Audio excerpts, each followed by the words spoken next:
વિવિધ ધાર્મિક કાર્યક્રમ યોજવામાં આવે છે।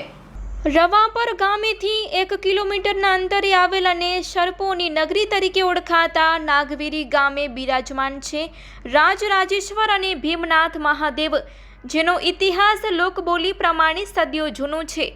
નાગા બાવોએ પોતાની અસીમ તપશ્ચર્યાના પ્રતાપે સ્વયંભૂ શિવલિંગ ભીમનાથની સ્થાપના અને પછીની સેવા કરી હતી। એ જ શિવલિંગની 2 ફૂટના અંતરે વડનગરા નાગર બ્રાહ્મણો દ્વારા રાજરાજેશ્વર લિંગાકારનું સ્થાપન કરવામાં આવ્યું હતું। ત્યારબાદ મંદિરની આરાધના જવાબદારી ગામના પાટીદારોના હવાલે કરી છે। તે સમાજે વખતોવખત ભવ્ય મંદિર નિર્માણ સાથે જીર્ણોદ્ધાર કરાવ્યા છે। લોકવાયકા મુજબ અહીં એક પાણીની વીરડી આવેલ હતી, જેમાં નાગનું જોડું રહેતું હતું, એટલે એ વીરી અને નાગના નામ પરથી ગામનું નામ નાગવીરી પડ્યું છે। એ વીરીના પાણીથી સ્નાન કરવાથી ચામડીના રોગોમાં રાહત મળતી। આ અંગે ગામના અગ્રણી ચંદુલાલ લીંબાણીએ જણાવ્યું હતું। નાગવીરી ગામે આવેલ રાજરાજેશ્વર અને ભીમનાથ મહાદેવ મંદિર અતિ પ્રાચીન છે। અંદાજે 2 સદી પુરાણું આ મંદિર ખેંગારજીના શાસનકાળ દરમિયાન આ ગામનું તોરણ બંધાયું અને મંદિરની સ્થાપના થઈ હોવાનું વડીલો કહેતા।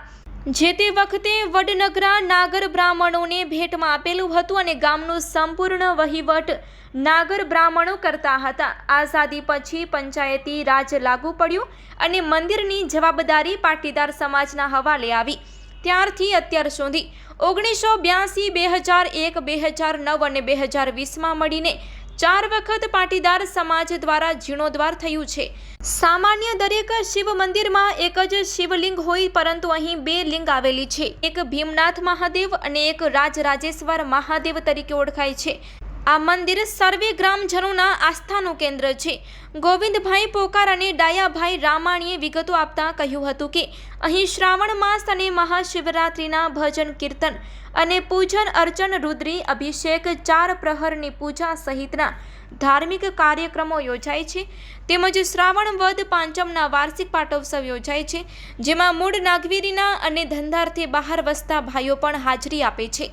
500ની વસ્તી ધરાવતા આ ગામમાં સંપ અને ભાઈચારાથી દરેક તહેવારો અને પ્રસંગો ઉજવાય છે। Report by Premji Badiya, Kutch carat TV news, Moti Virani, તાલુકો નખત્રાણા। મારું નામ દયાલાલ નારાયણ રામાણી, નાગવીરીના રહેવાસી।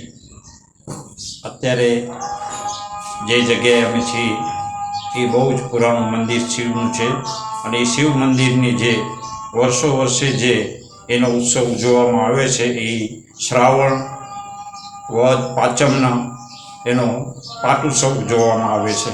ખૂબ ધામધૂમથી દરેક ભાઈઓ પાટીદારો બારેથી આવે છે અને એ આ બહુ ઉત્સાહથી અને ભાવથી આ ઉત્સવ મનાવવામાં આવે છે। અસ્તુ, ધન્યવાદ।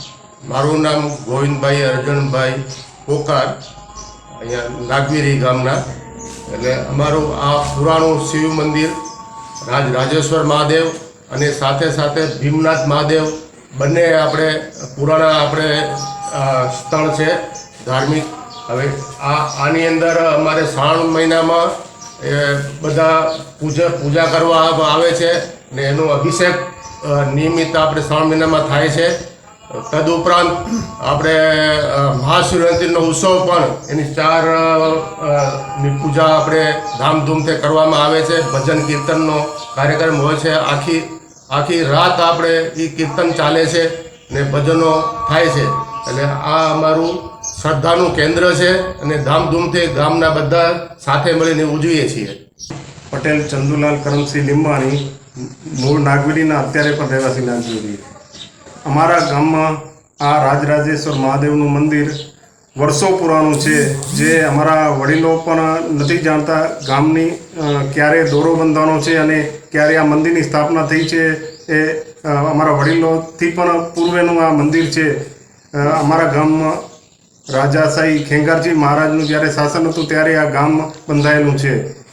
ખેંગારજી મહારાજે અમારા ગામના નાગર બ્રાહ્મણોને આ ભેટમાં આપેલું ગામ હતું। ત્યારબાદ એ નાગર બ્રાહ્મણો ગામનો વહીવટ કરતા હતા અને પછી આઝાદી પછી ગામનો પંચાયત સ્વતંત્ર વહીવટ છે। આ શિવ મંદિર ને 4 વખત સમયાંતરે પાટીદાર સમાજે એની જીર્ણોદ્ધાર કરેલ છે અને ખૂબ જ પ્રાચીન શિવ મંદિર છે.